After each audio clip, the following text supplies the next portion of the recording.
Good afternoon. So the purpose of this talk is first of all to do some advertisement or réclame, as we say in French and we say in Russian, I think. I want to advertise a DVD film that I finished. Here it is. So this is 2 hours of mathematics. So I will write the website where you can download it.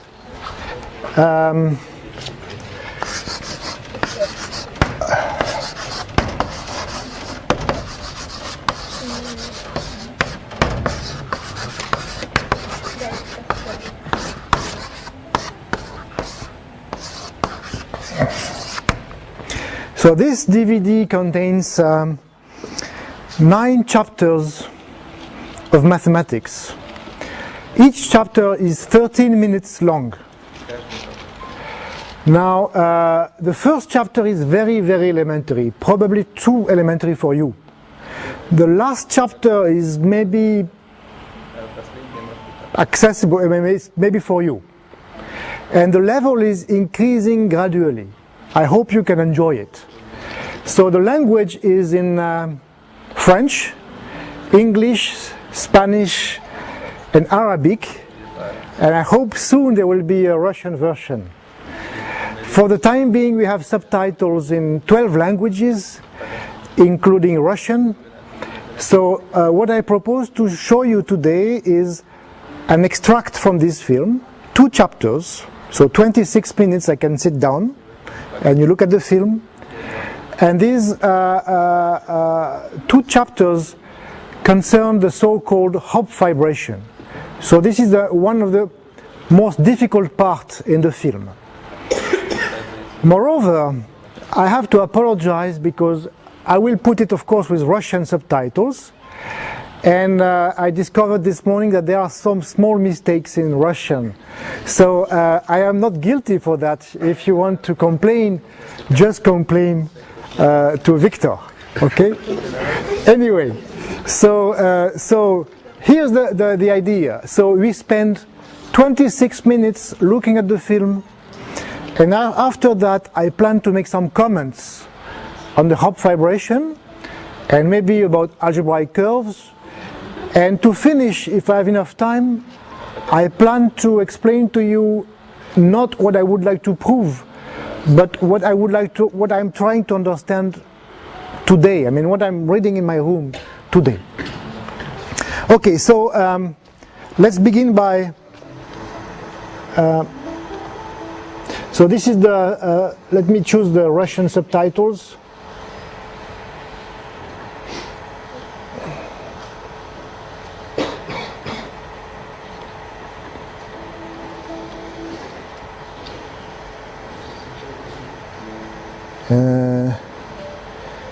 So I hope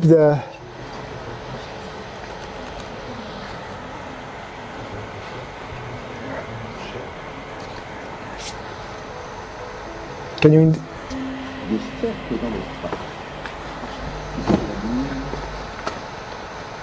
pour créer l'arabesque. Afin de mieux comprendre la sphère de dimension 3 dans l'espace d'une dimension. Je vais vous montrer comment remplir l'espace par des cercles et former ainsi ce que les mathématiciens appellent une fibration. Au fait, je m'appelle Heinz Hopf et je suis l'un des principaux acteurs du développement de la topologie dans la première moitié du XXe siècle. Regardez cette surface torique remplie par des cercles qui semblent enlacés. Je vais vous expliquer cette figure. Les cercles, les sphères et les tores sont parmi les objets les plus simples qu'étudie le topologue. Il essaie de comprendre les liens entre ces objets. J'ai travaillé à Berlin, Princeton et Zurich, et mon nom apparaît encore souvent dans les mathématiques d'aujourd'hui. Théorème de Poincaré-Hopf, invariant de Hopf, algèbre de Hopf, vibration de Hopf. Voici mon portrait. J'ai publié la découverte de ma vibration en 1931.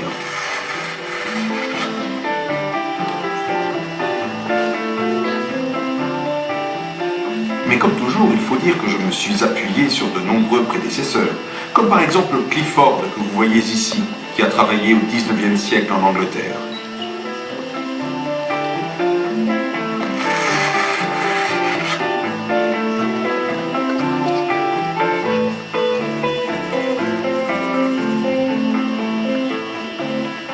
Commençons par quelques explications au tableau.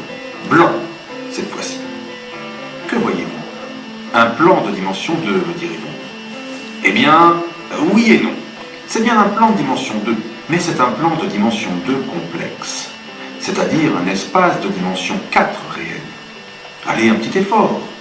Chaque point dans ce plan est repéré par deux coordonnées, mais chacune de ces deux coordonnées est un nombre complexe, qui lui-même est, rappelez-vous, défini par deux nombres réels.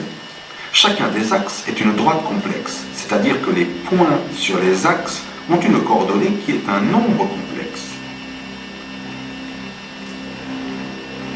Vous voyez par exemple ici le point 2 moins i sur le premier axe.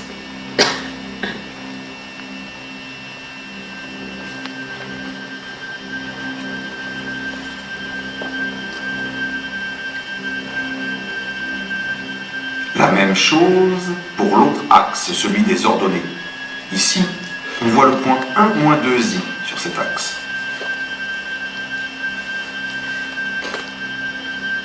Notre tableau est magique, mais malheureusement pas au point de nous permettre de voir les deux plans en même temps. Dans l'espace de dimension 3, il se coupe le long d'une droite, alors que dans l'espace de dimension 4, il ne se coupe qu'à l'origine. Ce sont des axes après tout.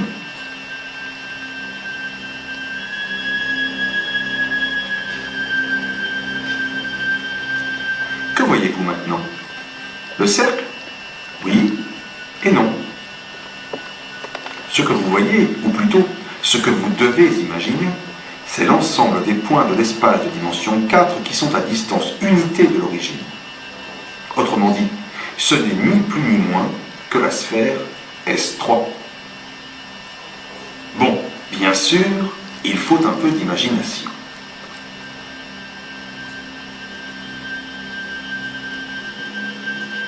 Voyons au moins comment cette sphère rencontre le premier axe. La sphère S3 coupe le premier axe sur l'ensemble des points de cet axe qui sont à distance unité de l'origine.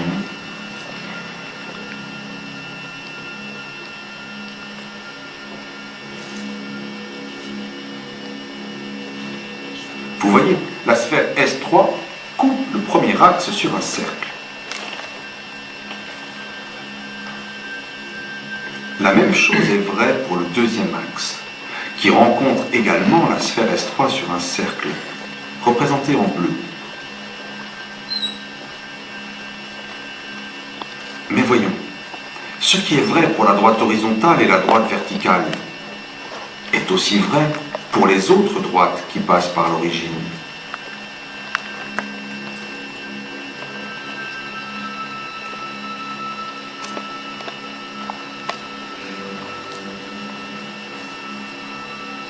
Ici, vous voyez la droite d'équation Z2 égale moins 2Z1. Mais on pourrait faire la même chose avec toutes les droites Z2 égale AZ1 pour n'importe quel nombre complexe A. Ainsi donc, la sphère unité S3 dans l'espace de dimension 4 est remplie par des cercles. Un pour chaque droite complexe qui passe par l'origine dans notre plan de dimension complexe 2. Attention, sur l'image, on a l'impression que les cercles rouges se coupent, mais ce n'est pas le cas dans la réalité de dimension 4. Les droites ne se coupent qu'à l'origine, et donc leurs intersections avec la sphère unité ne se rencontrent pas du tout en fait. Cette décomposition de la sphère en cercle, c'est moi qui l'ai découverte. Et on l'appelle depuis la vibration de Hopf. Pourquoi vibration? parce qu'il faut un peu y penser comme les fibres d'un tissu. Nous allons observer cela au travers de la projection stéréographique. Imagine donc qu'on projette la sphère S3 à partir de son pôle nord sur l'espace tangent en son pôle sud qui est notre espace de dimension 3. Voici donc la projection d'un de ces cercles qui est obtenu, comme on l'a vu, en prenant l'intersection d'une droite complexe et de la sphère unité S3. Mais il y a beaucoup de tels cercles, un pour chaque droite complexe passant par l'origine. Pour chaque nombre complexe A, nous pouvons considérer la droite Z2 égale AZ1 et le cercle qui lui est associé. Faisons varier ce nombre A, ou ce qui revient au même, faisons tourner cette droite pour observer comment varie le cercle. Remarquez que parfois le cercle semble être une droite, mais c'est tout simplement parce qu'il passe par le pôle nord de notre sphère S3.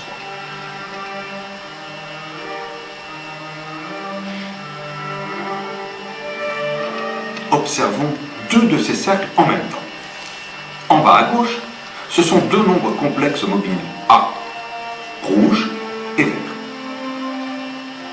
Et vous voyez le cercle rouge associé au point rouge et le cercle vert associé au point vert.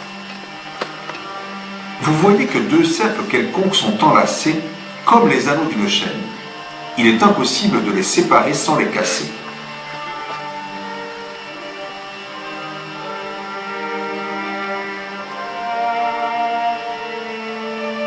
Pour le plaisir, nous allons mettre trois cercles ensemble. Regardez la danse de ces trois cercles enlacés.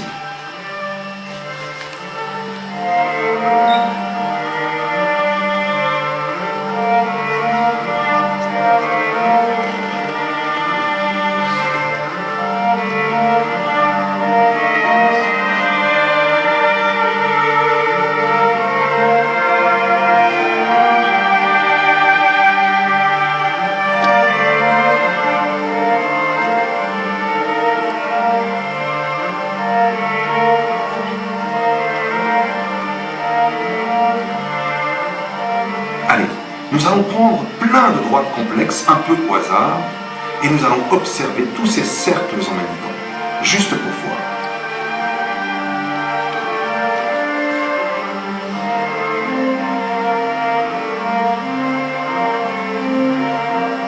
Les cercles remplissent l'espace, et deux d'entre eux ne se rencontrent pas. C'est un exemple d'une structure fibrée.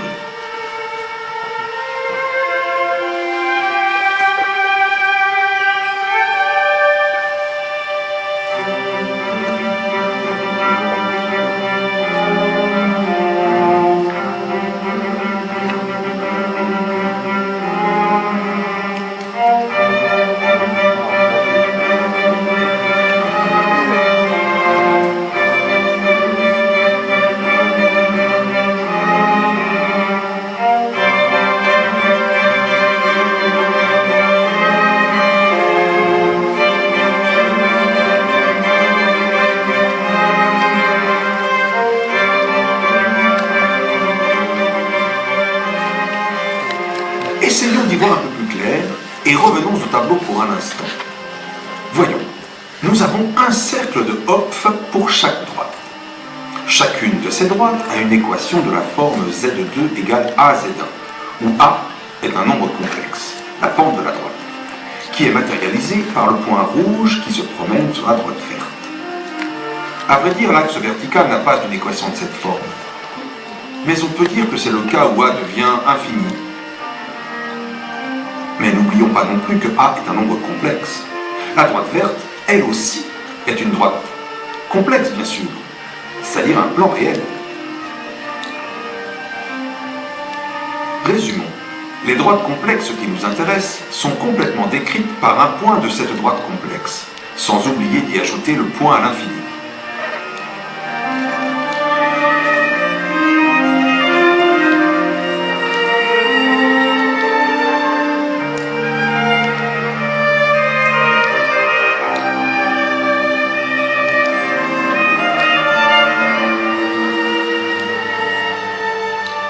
Mais nous avons déjà vu que si on adjoint un point à l'infini à la droite complexe, nous obtenons la sphère S2 usuelle. C'est encore la projection stéréographique.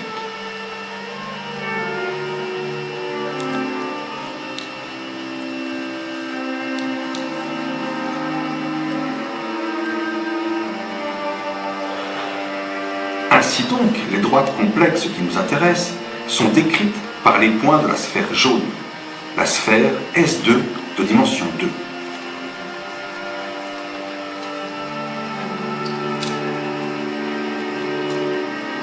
Par chaque point de S2, nous avons donc un cercle.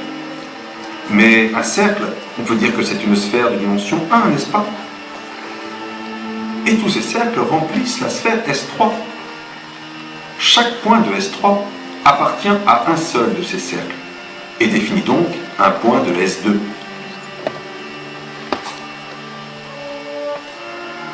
Et ainsi, nous obtenons une projection de la sphère S3 sur la sphère S2. Compliqué, n'est-ce pas? Le mathématicien dit qu'au-dessus de chaque point de la base S2, il y a une fibre qui est un cercle S1 et que l'espace total de cette fibration est la sphère S3. Je suis très fier de ma fibration, d'autant plus qu'elle est devenue un objet fondamental en topologie.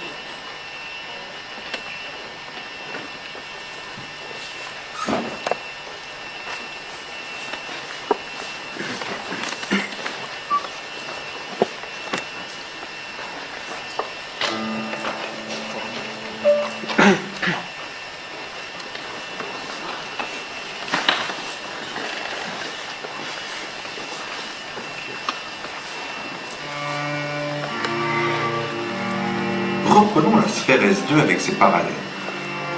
Au-dessus de chaque point de S2, nous devons imaginer un cercle de Hopf. Observons ce que nous avons au-dessus d'un des parallèles de S2, par exemple l'équateur.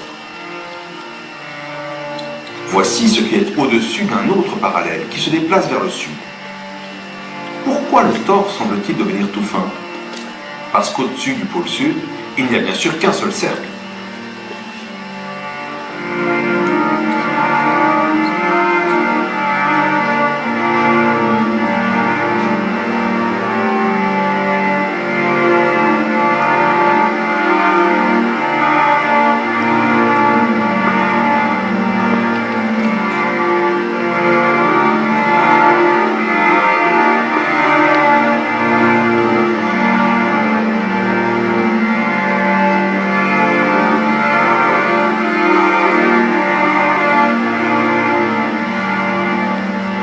Au-dessus du pôle Nord, on voit une droite.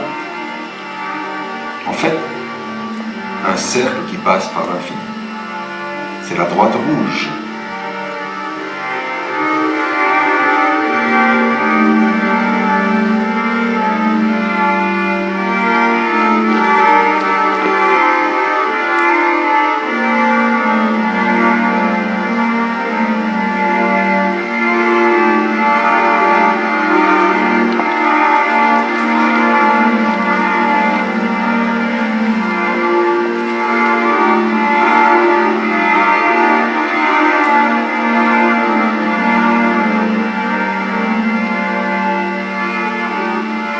Allez, faisons tourner tout ça maintenant. Des rotations. Oui, mais des rotations de l'espace de dimension 4, bien entendu.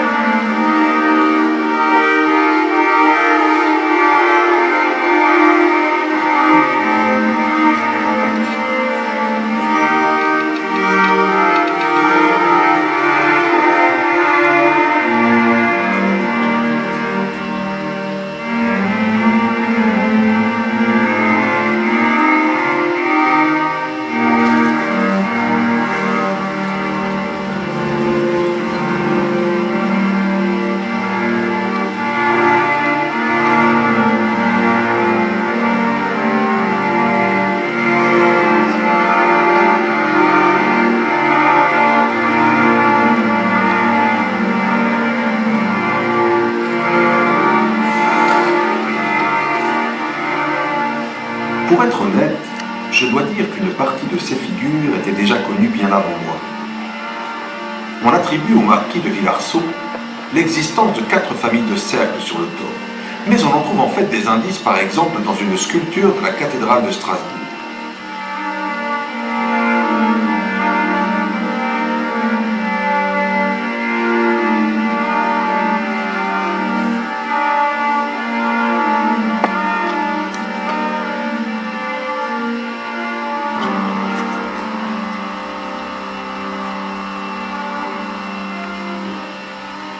Prenons un tore de révolution. C'est la surface décrite par un cercle qui tourne autour d'un axe situé dans son plan.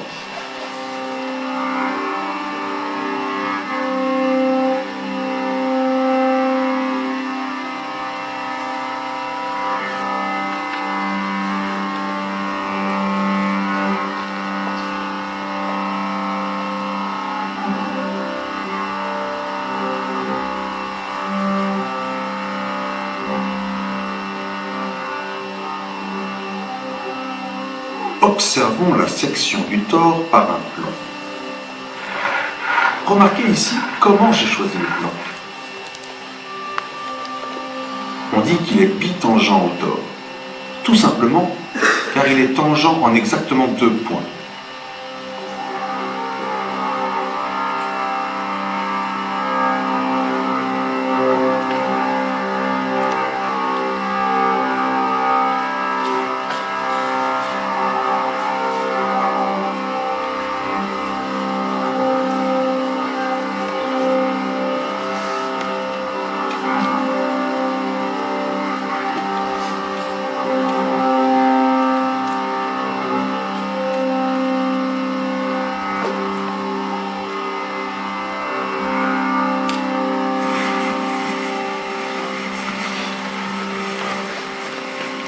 Mais regardez bien alors, le plan coupe le tore sur 2 cercles parfaits.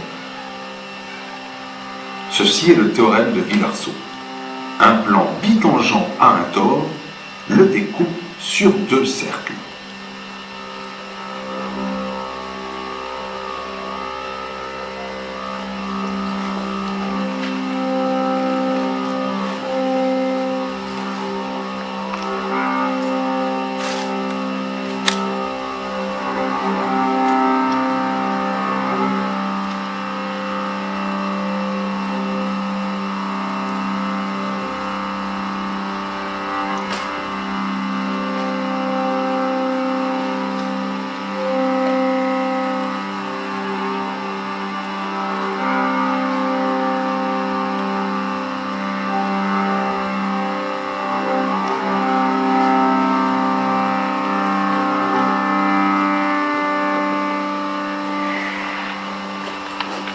Bien entendu, il n'y a pas qu'un seul plan bitangent. En voici un autre, qui coupe sur 2 autres cercles de Villarceau.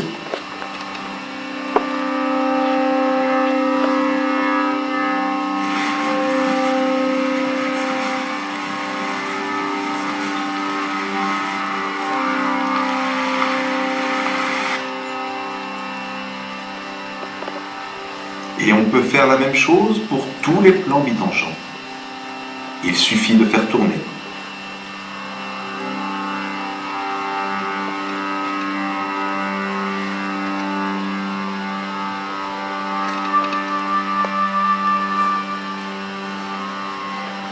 Vous voyez, par chaque point d'un tore de révolution, on peut faire passer 4 cercles, obtenus en coupant par des plans judicieux.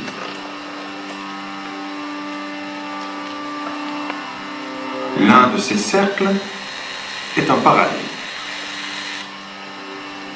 Un autre est un méridien.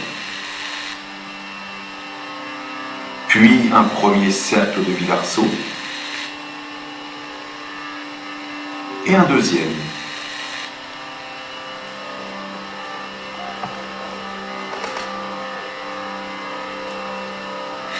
Et comme on peut faire la même chose pour n'importe quel point du tore, on voit alors que le tore est recouvert par 4 familles de cercles. 2 cercles d'une même famille ne se rencontrent pas. Un cercle bleu rencontrent un cercle rouge en un seul point. Un cercle jaune et un cercle blanc se rencontrent en 2 points. Ce sont des cercles de Villarceau.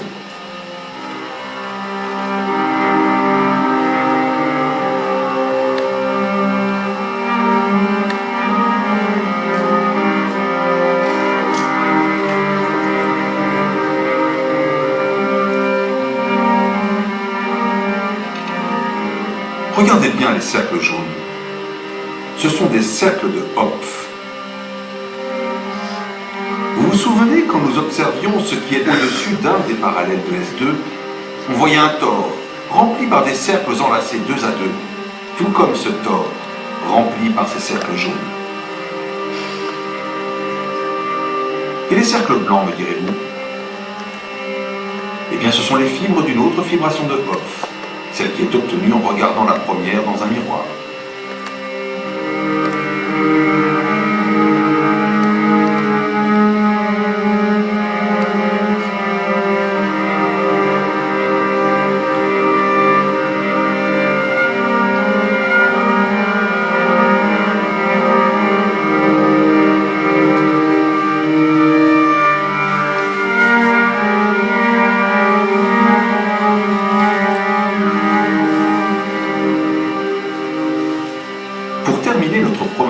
Nous allons prendre un tore de révolution avec ces 4 familles de cercles, l'imaginer dans la sphère S3, puis y faire tourner la sphère dans l'espace de dimension 4, et enfin la projeter stéréographiquement dans l'espace de dimension 3. On obtient ainsi des surfaces qui sont également recouvertes par 4 familles de cercles. Ce sont les cyclides de Dupin.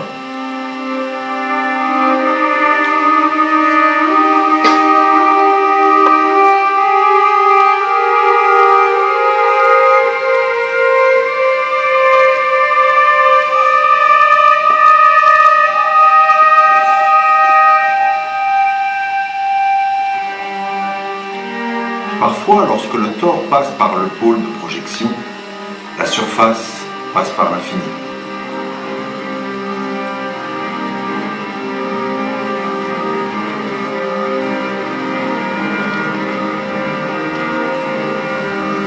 Dans ce mouvement, les 2 faces peuvent même être interverties. L'intérieur du tore est en rose, l'extérieur est en vert.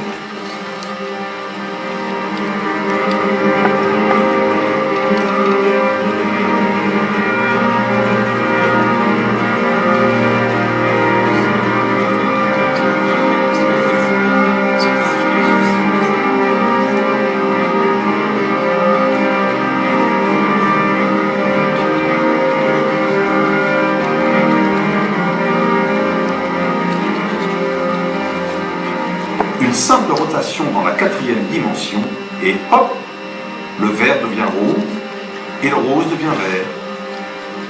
N'est-ce pas magnifique?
Yeah, I wanted to say the music is by my nephew.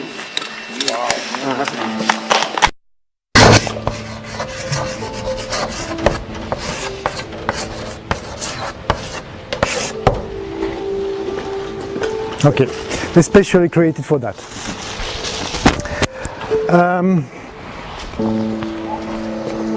So as you can see, we have seen only two chapters, chapters 7 and 8, and the first chapters are more elementary, but you might enjoy seeing them if you wish.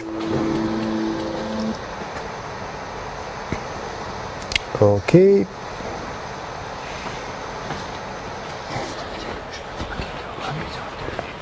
J'arrête. Non, j'ai besoin encore de temps en temps, oui, de temps en temps. Да, что вот так или она сейчас более... Не помнишь?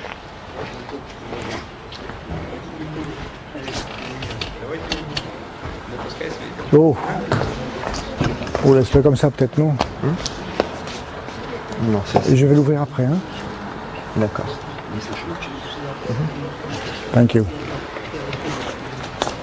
Okay, first of all, are there questions? I mean, is there something you did not understand, or was it going too fast, or was it obvious, or do you have any comments, any question? So everything is clear? Yes? Great. Okay, so now I want to tell you about the next film I want to produce.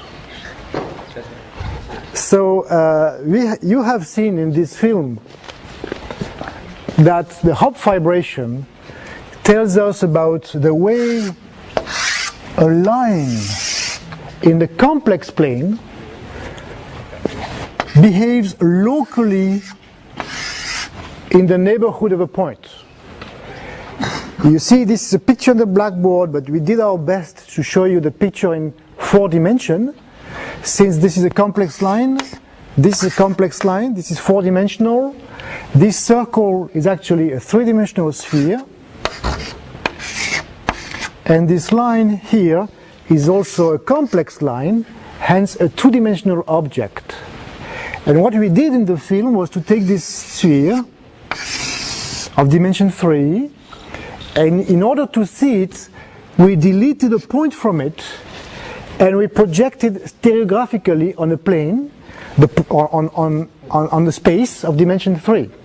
So we had a look at this picture in R3. And what we have seen is that this line intersected with this sphere, seen in R3, is just a circle. And what we have seen is that if we take two lines, they will intersect the sphere in 2 circles, and these 2 circles are linked. And the Hopf vibration consists simply in just rotating the line around the origin and looking at the decomposition of R3, or better S3, as a disjoint union of circles. And this is what we saw on the film. Okay. Now it's always good to have a feeling for it, either by looking at films or making your own intuition, like for example looking at this picture. This is a real picture, but if you close your eyes you should see it in dimension 4. For example, this line here intersects this S1 on 2 points, but 2 points is a 0-dimensional sphere. So in the same way as we saw that a 3 sphere is a disjoint union of copies of 1 spheres, in the same way the 1 sphere here is the disjoint union of copies of the 0 sphere. So it's always good to have this kind of game in your head. Sometimes you think in the real category, sometimes you close your eyes and you just think in 4 dimensions. Just an exercise you have to practice, okay? Or you can take a film if you wish, but the film is not good enough. Closing your eyes is much better. Okay, so that's step number 1.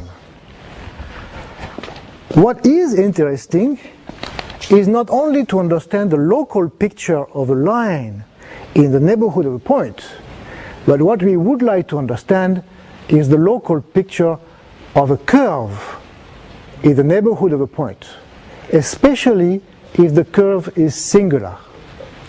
So a typical question that we want to understand is, what is the local picture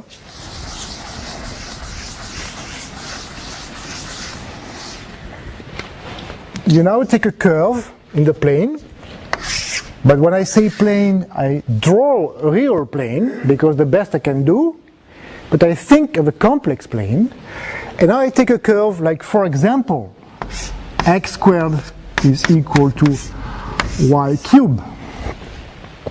So it's something like that.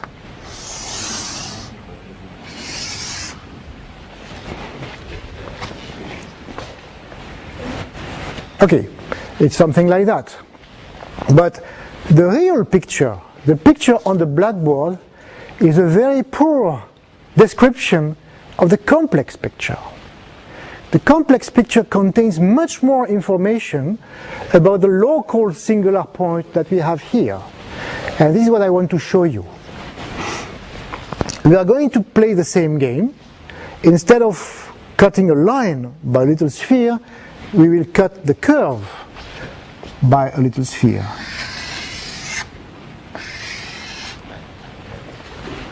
But now you have to keep in your mind that this curve is complex dimension 1 and real dimension 2. So this is actually a real surface. It has real dimension 2. This sphere again is a three-dimensional real sphere. So what you expect is that the intersection of the curve with the sphere will be one-dimensional, just like it was before we had the intersection of the line with the sphere was just a circle. So what you expect here is the intersection to be again a one-dimensional object. So the intersection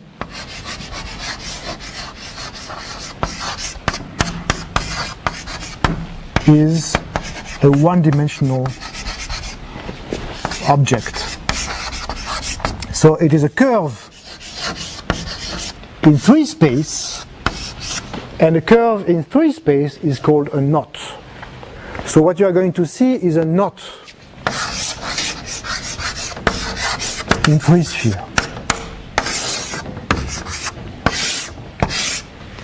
So in this very simple example, x squared is equal to y cubed, you can write all equations easily. Everything can be described with formulas, and you can draw pictures. So what I'm going to show you first is a little film showing this situation for x squared is equal to y cubed. So maybe I show you the film first, and then I come back to the film showing exactly what we see. So here's the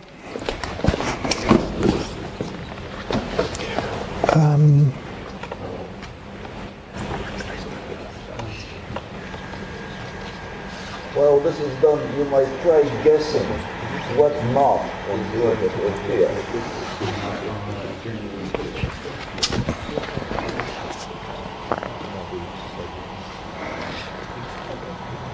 Hop.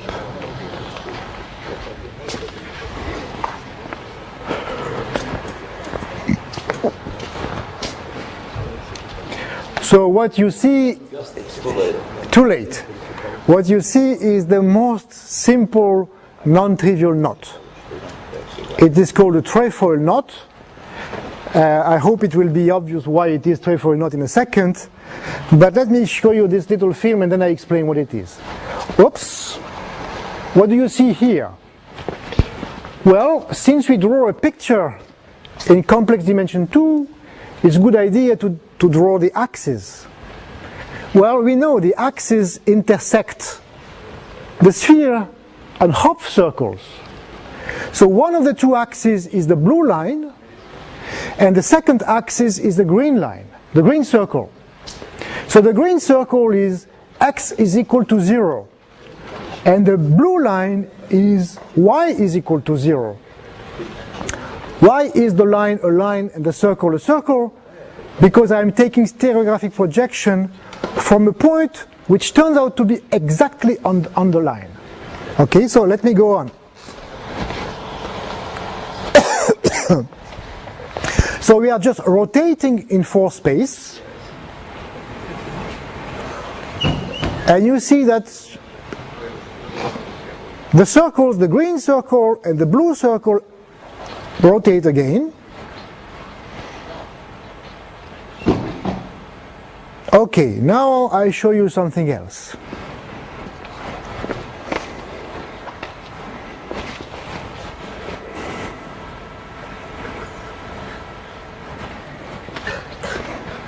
Maybe I should stop now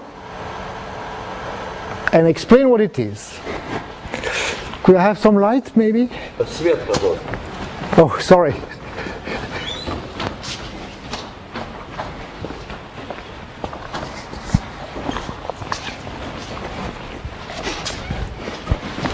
So this is the most important part of the talk. Eh? Do not forget his name, he will be famous soon.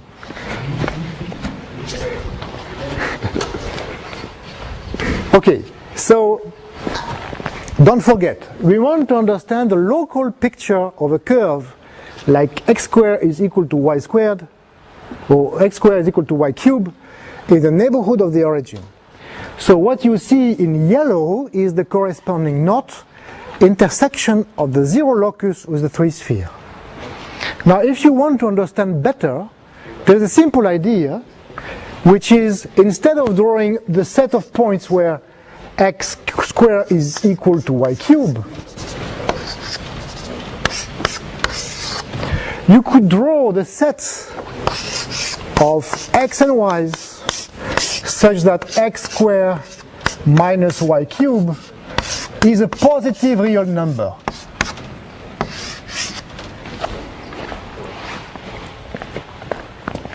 You see,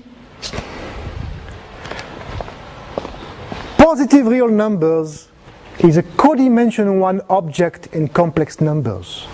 It has dimension 1, and complex numbers have dimension 2. So this positive real number is a half line in complex numbers. So when you look in complex space xy, it is something that has codimension 1 in complex space. So it has dimension 3 in complex space. So it will intersect the 3 sphere in a codimension 1 object in the 3 sphere, in other words, on a surface.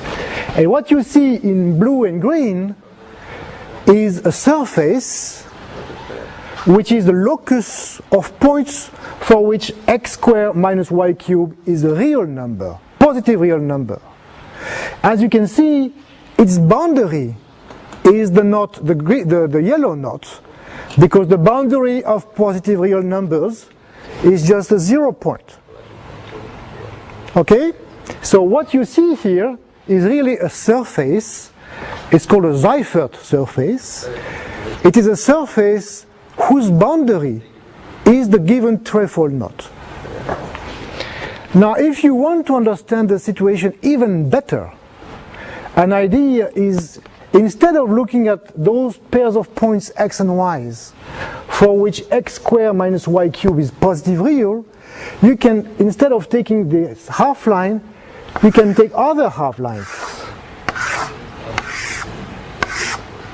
emanating from the origin. So you could look at those pairs of points x and y's such that x squared minus y cubed belongs to omega r plus, where omega is a complex number of modulus 1.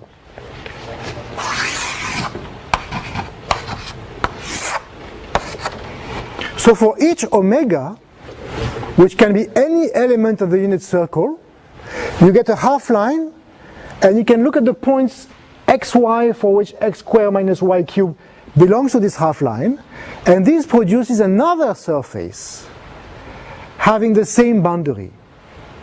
And what I'm going to show you now is a picture where omega will rotate around the circle so that the surface will rotate around the knot and describe what we call an open book decomposition. The three-sphere will appear like a book having pages, and all pages intersect on the, how do you call that, the binder or the binder or something? I mean the, whatever. Okay, so let me show you the... What is red? Blue and green. What's the difference between blue and green? That's an excellent question, which is beyond the level of today's talk. No, that's okay. Forget it. Forget it. It's beautiful.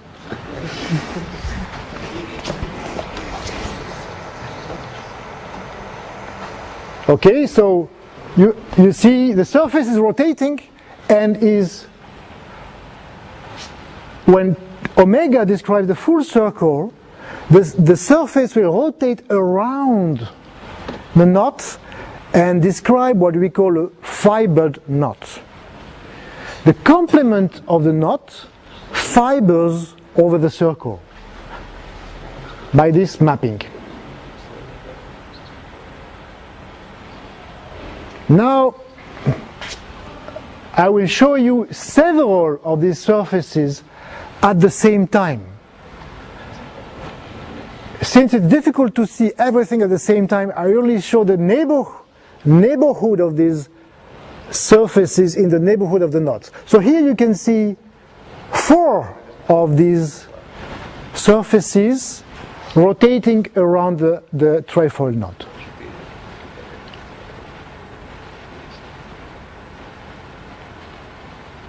So this is variation over C. Okay. Let me stop again, second. Okay, so this is a foliation of the complement of the knot in the sphere. Okay? You have the 3-sphere, inside the 3-sphere of a knot, and the complement of this knot is foliated by these surfaces. Okay? All fibers are homeomorphic. All fibers are homeomorphic.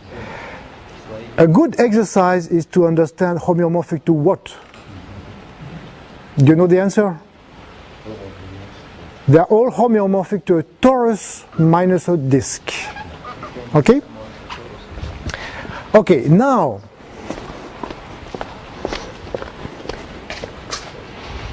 there is some extra structure that I want to show you. And again, don't forget, if you draw this picture in the real plane, what you just see is a stupid cusp. If you take your complex spectacles, you see all this. So it's much better to close your eyes and think about it. Okay. Okay, so here's an extra structure.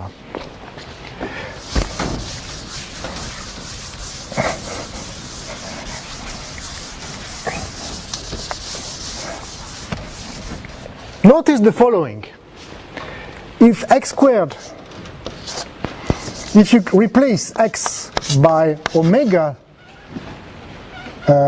cube x and y by omega square y, where omega is a complex number of modulus 1, you can observe that the quantity x squared minus y squared is 1 is preserved, of course, because the modulus of x is equal to the modulus of omega cube x, and the modulus of y squared y is equal to the modulus of y. So if you proceed in this way, you get, and when omega rotates around the circle, you describe in the 3-sphere some closed circles. Okay? One of the circles corresponds to the case where x squared minus y cubed is equal to 0, which is obviously invariant under this transformation.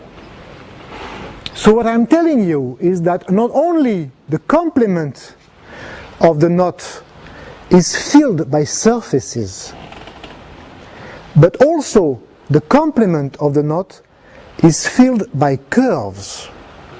This curve is consistent, fixing x and y and rotating omega on the unit circle. And this is what you see here. You see those curves at the same time as those surfaces. So this is the global picture. You see the knot, the surfaces, and the curves. The curves are called the Seifert fibers. So you have the Seifert fibers, the Seifert surfaces, and in the middle you have the trefoil knot. Okay? So that's the way any algebraic geometer understands locally a curve. A curve in the neighborhood of a singular point looks like that. Okay? Let me show you the same film. Well, I did that first, and then we discovered a much better software. You will tell me if it's better or not, I don't know. This is the same. A different texture.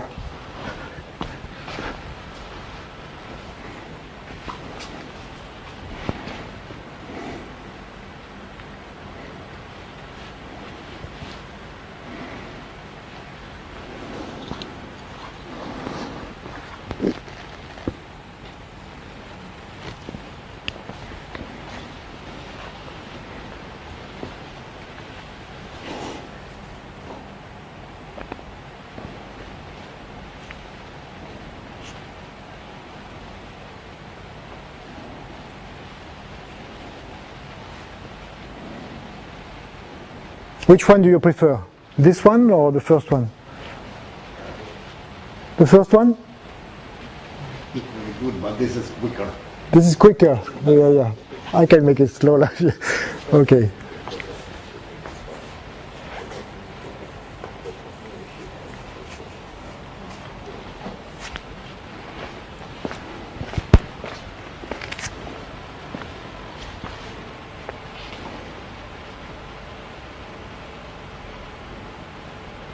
It is.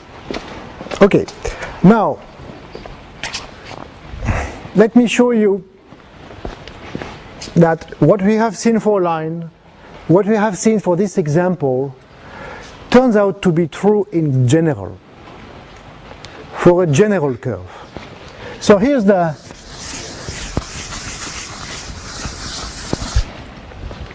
this is something that has been known for centuries maybe. Some people say Newton knew it, but so the thing is this. Now I go to the general situation. You have again in C2, and you have a curve that might be very complicated, I don't know, with equation.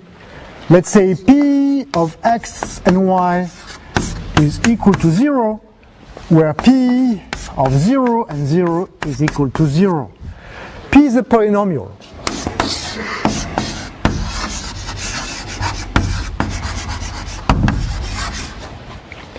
And the goal is to try to understand the situation for a global, in the neighborhood of the origin, just by intersecting with a little ball. So the question is, can you describe the intersection of the 3 sphere with the set where P is equal to 0? And again, this is a knot, or more generally, this is a link. A finite union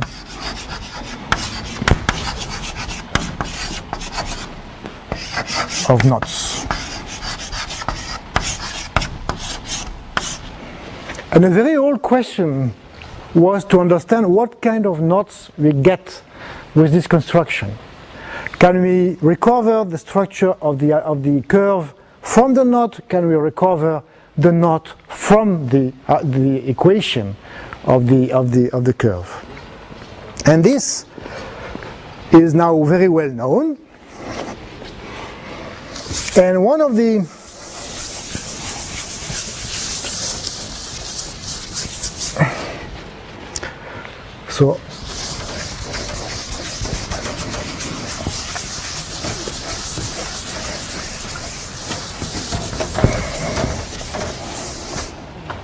So one of the main facts is that indeed we had the same property. That is, you can look at the set of points x and y such that P of x and y belongs to R plus. This again is a surface, Seifert surface, whose boundary is the given knot. And xy lies on the sphere. Xy lie, let's say, in C2, and you intersect that with the sphere. And this is a surface with boundary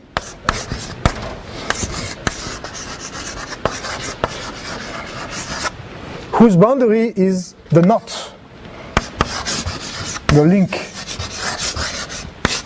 So let me show you some examples. We have seen the example x squared minus y cubed.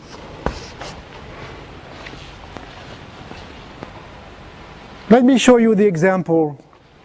What about this one? X, y, x minus y equal to 0. That's very easy. Xy times x minus y is equal to 0 if x is equal to 0, or if y is equal to 0, or if x is equal to y. So this set here is the union of three lines. So the intersection with the three sphere is the union of three Hopf circles. Easy enough. You have seen in the film this dance of three circles, each one being linked with the other. So you take three of them and you see this. But now the question is, can you draw the picture of this surface for this example? So that would be a surface in free space whose boundary is the union of three Hopf circles. Let me show it to you.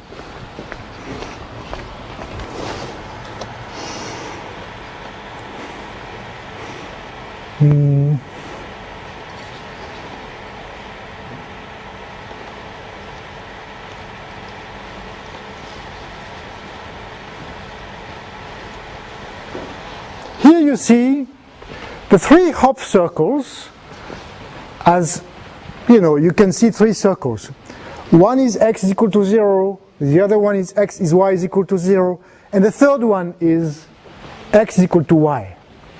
2 by 2 they are linked like in a chain. And what you see as a surface here is precisely what I have written on the blackboard. It is the Seifert surface consisting of those points x, y, z such that x, y, x minus y is a positive real number. It is a surface whose embedded surface in three space, whose boundary is the union of these three circles. So what is the topology of this surface? Can somebody guess it?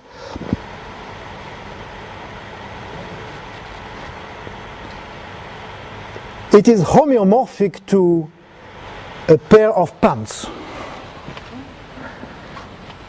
But it's a very funny pair of pants, such that the two boundaries are linked.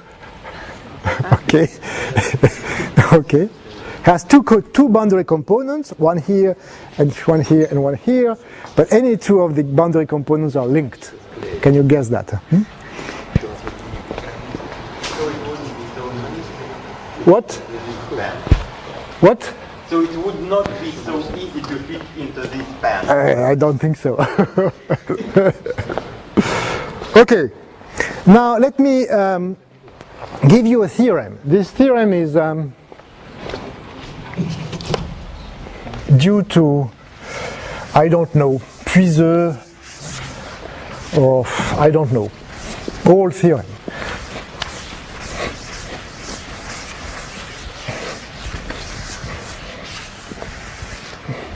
Theorem of Puiseux.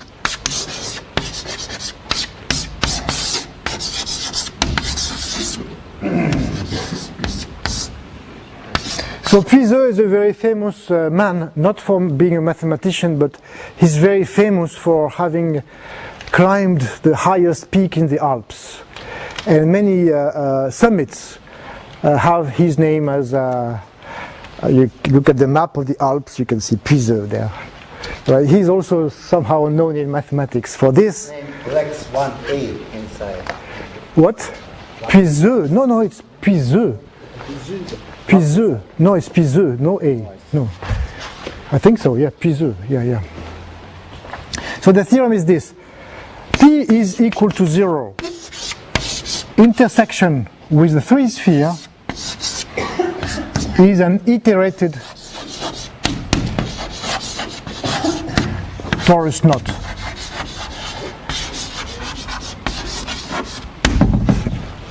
So I should explain what it is.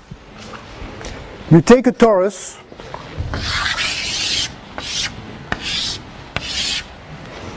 and on this torus you draw a curve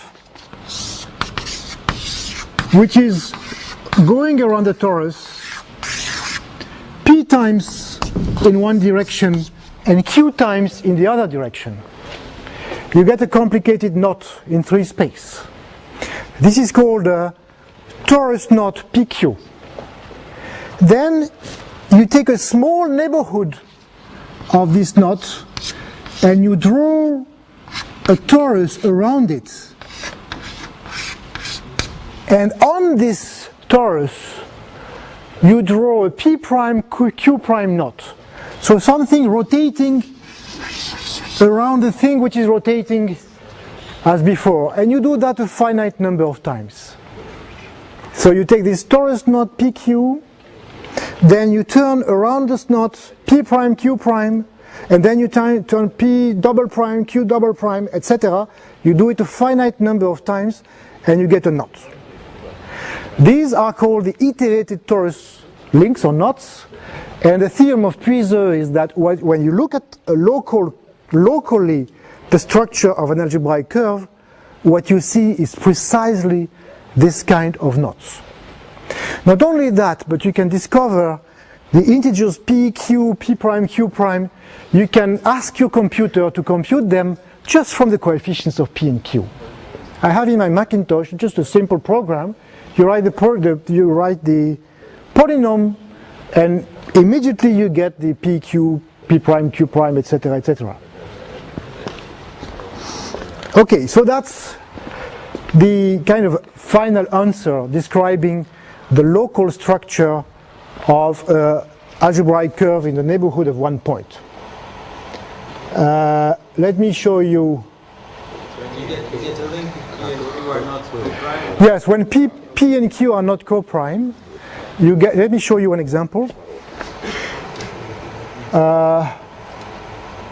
Look at this one. This one is a torus knot 8-2. You see? So 8 and 2 are not prime together. So you see actually that it consists of 2 knots. One is the yellow one and the other one is the orange one. And what you see in green is the Seifert surface that I described, the set of points for which P is a real positive real number. So this is the case of 8-2, and maybe I can show you something else like 6-3. Anyway, so this theorem of Puiseux is a very good theorem because it tells us what is the local picture that we see for any algebraic curve in the neighborhood of any point. And it's a pleasure because it's a beautiful answer. It's a complete answer, you understand everything. Now I promised, maybe I have some, Victor, how much time do I have? Oh. You have 6 minutes. Okay, so I have 6 minutes to tell you about a theorem that I have no idea about the proof that I am reading today. I mean, I try to understand.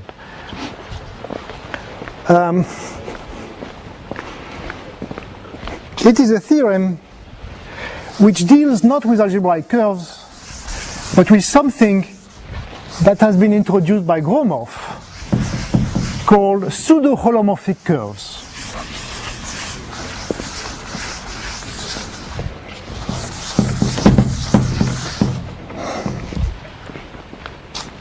Pseudo-holomorphic curves. So, since I'm not assuming that you know what the word holomorphic is, I'm not assuming either that you know what pseudo-holomorphic means. So here's the observation. Again, I look in the complex plane C2, and I look at the set of points where p, x, y is equal to 0. And look at a point where there is a tangent space. I draw the tangent space as a line because my blackboard is two-dimensional and my curve is one-dimensional. But this tangent line is a complex line. So it's actually a surface, it's dimension 2. And the observation is that this tangent space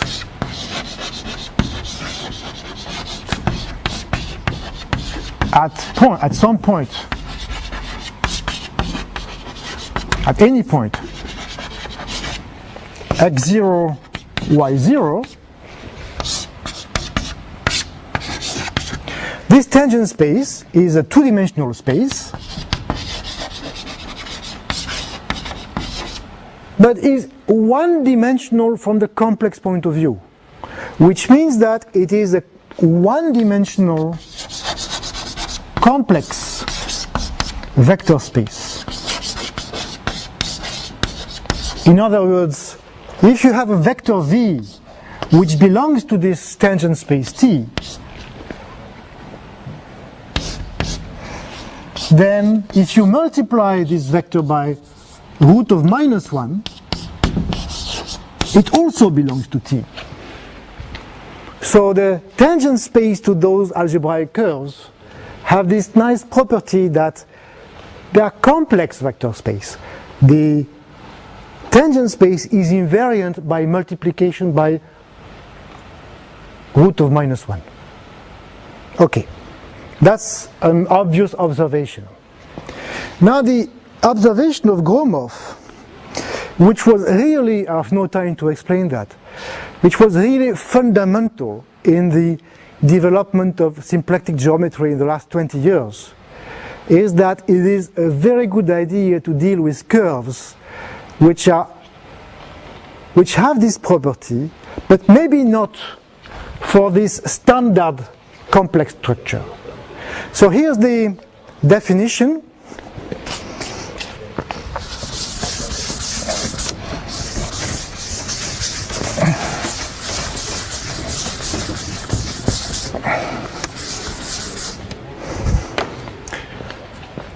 Definition: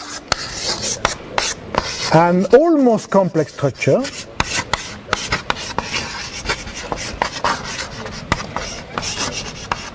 let's say on C2 is a map from C2 to the space of 4x4 matrices, as assigning to any point xy a matrix whose square is minus identity, such that the square is minus identity. So it is something as if it were multiplication by root of minus 1. Multiplication by root of minus 1 has a square minus identity. But you could imagine that there are more general, there are many ways of producing such maps. So this is the definition of an almost complex structure. Then you have the notion of almost complex curves or pseudo-holomorphic curve. Definition: suppose you have such an almost complex structure and some surface. A surface. And a map from S to C2. Then one says that S is pseudo-holomorphic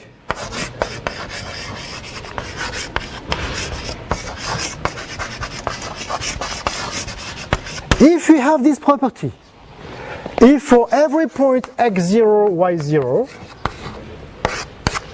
the tangent space to the surface at the point x0, y0 is invariant by J.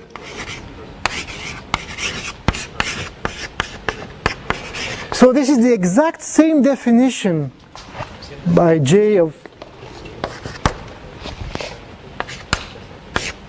this is the exact same definition as the standard definition I had here, except that you replace the standard complex structure here by the almost complex structure here. Now you have no more polynomials, nothing more. You have just this complex, almost complex structure. And the theorem, which is rather recent, published in the Annals of Mathematics, the authors are Micallef and White.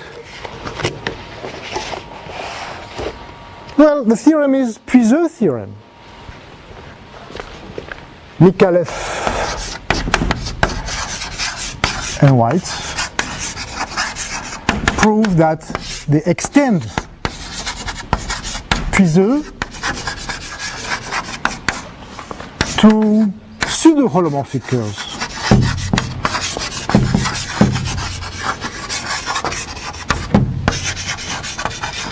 In other words, if you take a pseudo-holomorphic curve in this definition for any almost complex structure, even the non-standard one, locally in the neighborhood of a point, what you see is iterated torus knots. And this is a fundamental theorem which is very useful in symplectic topology, and I'm trying to understand it. And I have nothing to say about it, so I think it's a good time to stop. Thank you.